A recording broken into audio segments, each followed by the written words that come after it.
So if you've spent, any time at all on the internet, you've probably seen his face. I'm talking about Judge Frank Caprio, the man who turned a simple Providence traffic court into this global stage for compassion.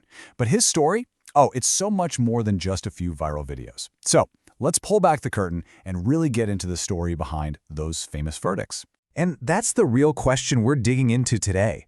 I mean, how does a local judge who's dealing with parking tickets and speeding violations somehow manage to capture the hearts of millions and millions of people all over the world?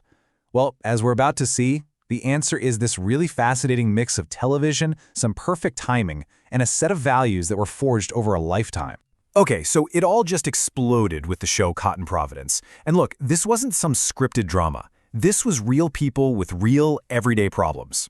The show just perfectly captured Judge Caprio's unique style. That mix of humor, real empathy, and just basic fairness that was so different from anything we'd ever seen from a courtroom. And of course, it went viral. We're talking hundreds of millions of views, and he earned this worldwide admiration.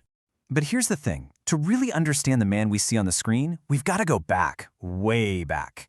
We have to look at where he came from. Because his whole philosophy on justice, it wasn't something he cooked up for an audience. Nope, it was forged in his childhood. Yeah, his entire approach, his whole philosophy, you can trace it right back to his roots, to his humble beginnings.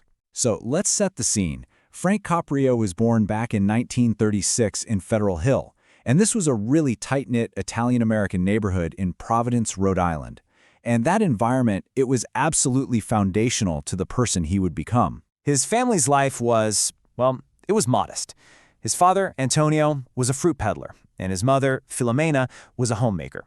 They didn't have a lot of money to pass down, but what they gave him was so much more valuable. It was this deep-seated belief in hard work, and having compassion for your neighbors, and in the power of education to build a better life. And these weren't just lessons he learned.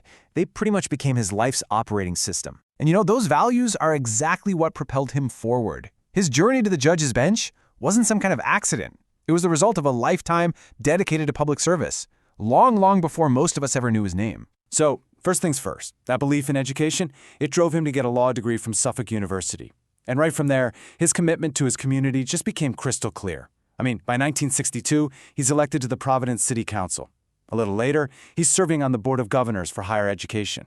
And then, in 1985, comes the appointment that would eventually define his entire public life. Municipal Court Judge. And here's what's so important to get. For decades, he served as the Chief Municipal Judge, just doing his thing, honing this unique style completely away from any kind of spotlight. So what the world eventually saw on camera, that wasn't an act. It wasn't a performance. It was just who he had been all along. So all of this, his upbringing, his career, it all comes together to build his legacy. In that small courtroom, he was quietly, day by day, redefining what justice could look and feel like for just the average person. His entire approach really boils down to one simple but incredibly powerful idea. Behind every case, there was a human story. For Judge Caprio, a person standing in his courtroom was never, ever just a case number or a violation code. And this philosophy, it created such a huge contrast in his courtroom. Think about it. A traditional court might focus strictly on the letter of the law, right? Which often leads to just punitive outcomes. But Judge Caprio, he focused on listening. He was always looking for humane solutions, and he delivered judgments that weren't just legally correct, but were also genuinely empathetic and fair. And look, this focus on the human story wasn't some kind of courtroom tactic. It was deeply rooted in his own life. He's a husband and a father to 5 children. And those same family values that were instilled in him as a kid back in Federal Hill, they stayed with him. They were the bedrock of his character, guiding him both on and off the bench.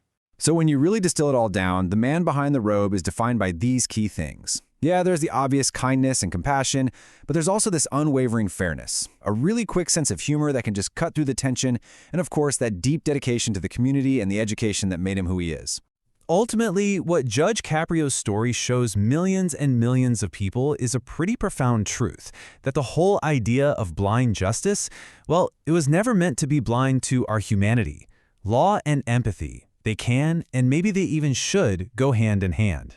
And that really leaves us with a powerful question to think about, doesn't it? Through his example, which was broadcast to the entire world from this tiny courtroom in Providence, Can one person's compassion, shown consistently, day after day, actually begin to change our collective idea of what justice is supposed to be?